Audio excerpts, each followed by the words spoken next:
Good morning and welcome to another vlog. I'm not even ready yet, but I thought I will say good morning first. And today I'm not doing super cool and fun things, but I do have a new toy, that's gonna be heavy now, which is this thing.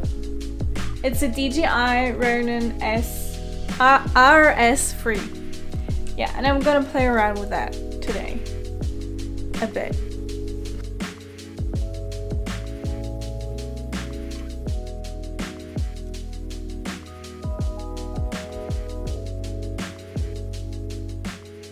The DJI RS3 is my very first gimbal. I used some gimbals at work, and basically I never got into terms of using them.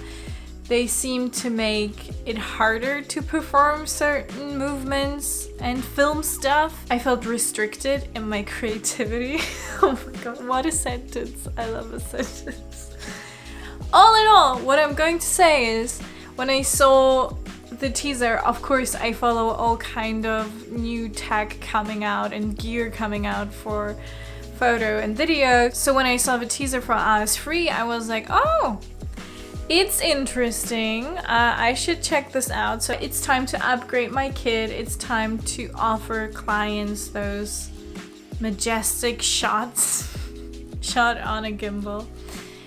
And I decided to buy one. And funny enough, the thing that stuck with me the most is the auto unlock and auto lock. And in my mind, I connected the balancing acts of the camera with this auto unlock and unlock for some reason. I think that's like wishful thinking. I thought, how crazy is that? I can put a camera on it, it would calibrate and do all by itself and I don't have to do anything. So imagine my surprise when I unpacked it and I needed to balance it. Yeah. But balancing is not as hard as you might think at first.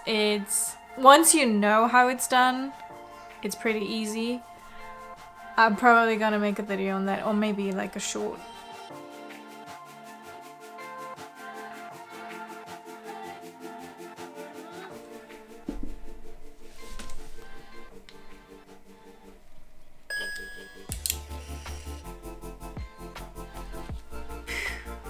It's magic. Like, the only thing missing right now is that you could like that the moment you turn off everything, that it would also turn off your camera. Like, that would be so cool. And everything I don't understand, you have a couple of modes, right? And you have to go to the third mode to access extra modes, like the portrait mode. The portrait mode looks like this. People say that the downside to this one is that you have to hold it like this. This is supposedly the portrait mode, and I don't really feel it. And the gimbal is orange now, meaning that it's not well stabilized. And I don't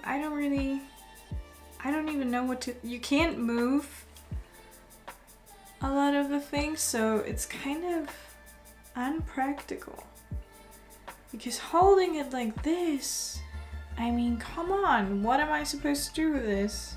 But if you have tips on the portrait mode, let me know. Or if you can link a video where you're like, oh yeah, that person explained it very well, then I would be grateful. Yes.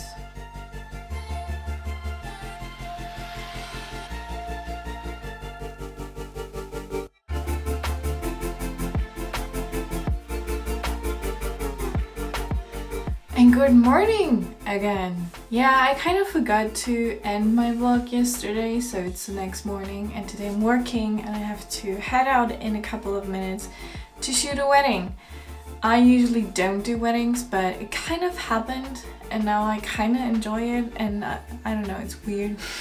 I played around with the gimbal a little bit more and I'm kind of getting used to it. I'm excited to do a whole video on this gimbal at some point once I'm feeling like I can really tell you guys how to use it, what are the things to think about when you're a first time user and all that kind of stuff. But for now, I'm gonna get ready and then I'm gonna head out. So have a beautiful day and enjoy it. If you like this video, like it, subscribe if you haven't already, and I'll see you in the next one.